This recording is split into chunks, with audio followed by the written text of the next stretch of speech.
The rain on Aranth, for never stopped. It hissed against the metal hull of my drop shelter, the steady rhythm broken only by the occasional groan of the jungle outside. The mission had gone wrong fast. Ambush, comms blackout, squad scattered.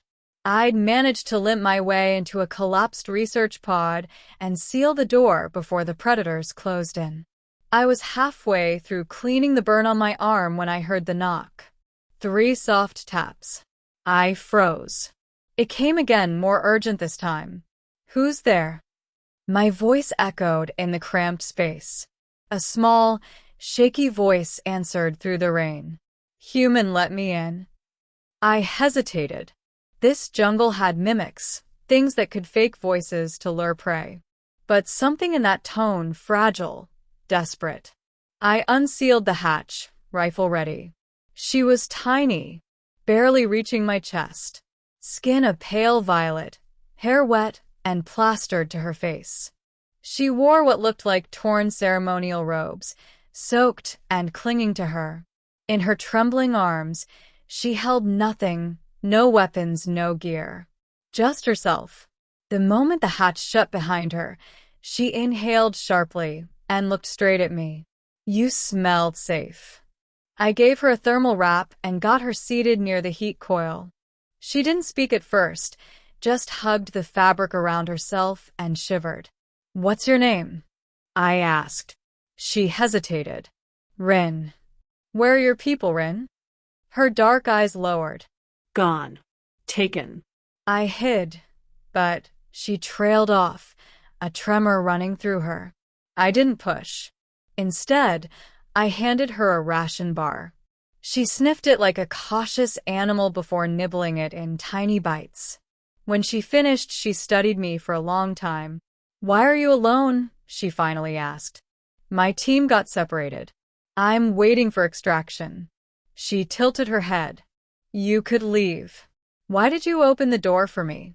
"Because you knocked," I said simply. "And because you looked like you needed help." Something flickered in her expression, a mix of surprise and something warmer.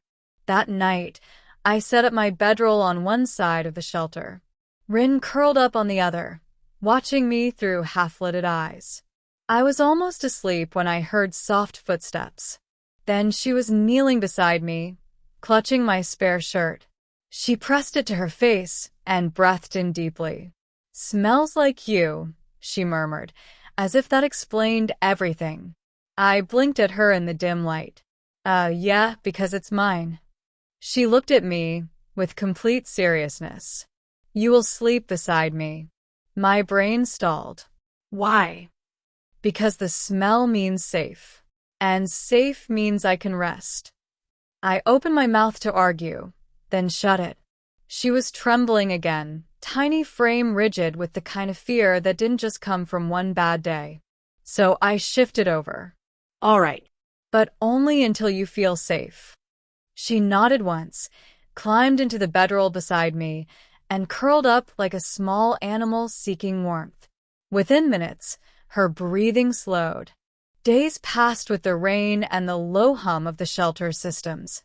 Rin stayed close, never venturing outside except when I went with her. She didn't talk much, but when she did, I learned things in fragments. Her people were nomads, traveling between jungle settlements. Raiders had come, humans, but not for my fleet. Mercenaries. They took the adults, killed the guards, left the young to fend for themselves. She had wandered for days before finding my shelter. One afternoon, while I was patching my comm unit, she sat beside me, fiddling with my dog tags. "What is this?" she asked. "Name and unit. If I die, someone can return them to my people." She went quiet, tracing the engraved letters with a fingertip. I wish I had something like this. Proof I belong somewhere. The words hit harder than I expected. On the 6th night, a noise outside jolted me awake. Low, guttural, too heavy for the usual scavengers. I grabbed my rifle, motioned for her to stay down, and checked the perimeter through the viewport. Shapes moved in the rain, 3, maybe 4. Not animals. Rin's whisper reached me. Raiders. My gut clenched. If they found us, they'd take her, or worse. I pulled her close. We have to move. Now. We slipped out the back hatch, keeping low in the rain, weaving through thick jungle growth. She clung to my arm, silent except for quick breaths. The shelter's alarm went off behind us, a warning that the front hatch had been breached. We didn't stop until the lights were just a faint glow in the downpour. We found refuge in a hollow tree, its roots forming a natural shelter. I got a small heat pack going, enough to warm the space. She sat close, damp hair sticking to her cheeks, eyes wide in the dim light. "You're shaking," I said. "Not cold. Scared." I pulled a spare shirt from my pack, the one she'd smelled before, and handed it to her. She hugged it to her chest, then, after a pause, leaned against me. "You're not leaving me?" she asked. "Not a chance." Her voice was so small I almost didn't hear it. "Then I can sleep." She curled up again, her head resting against my side. I stayed awake, rifle ready, listening to the rain. By morning, the storm began to thin, sunlight breaking through in pale streaks. The comm unit finally caught a signal, a faint ping from the fleet. "Rescue's on the way," I told her. She didn't smile. "Rescue for you." "For us," I corrected.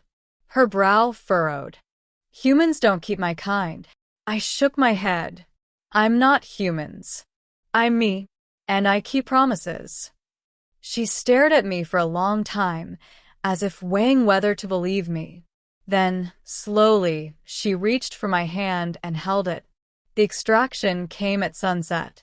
The dropship landed in a clearing, engines sending mist curling through the jungle. The crew gave me curious looks when I emerged with a tiny violet-skinned girl clinging to my arm, but no one questioned it, not when they saw the rifle still in my other hand. On board, she stayed close, her gaze darting to every unfamiliar face. I offered her the shirt again, and she immediately relaxed. As the dropship lifted into the sky, leaving the endless rain behind, she looked up at me. "You still smell safe," she said softly. I smiled faintly. Good.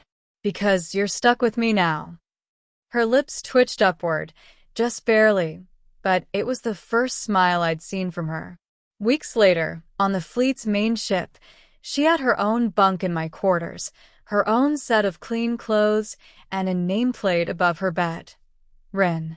She still slept close most nights. Still clutched that shirt when she felt uneasy. One evening, as the ship drifted between stars, she said quietly, "The night I found you, I thought I'd die. I was so tired I almost didn't knock." I looked at her, my chest tight. "I'm glad you did." She met my gaze. If I hadn't, I wouldn't have learned what safe smells like. And for the first time in a long while, I realized I didn't feel alone anymore.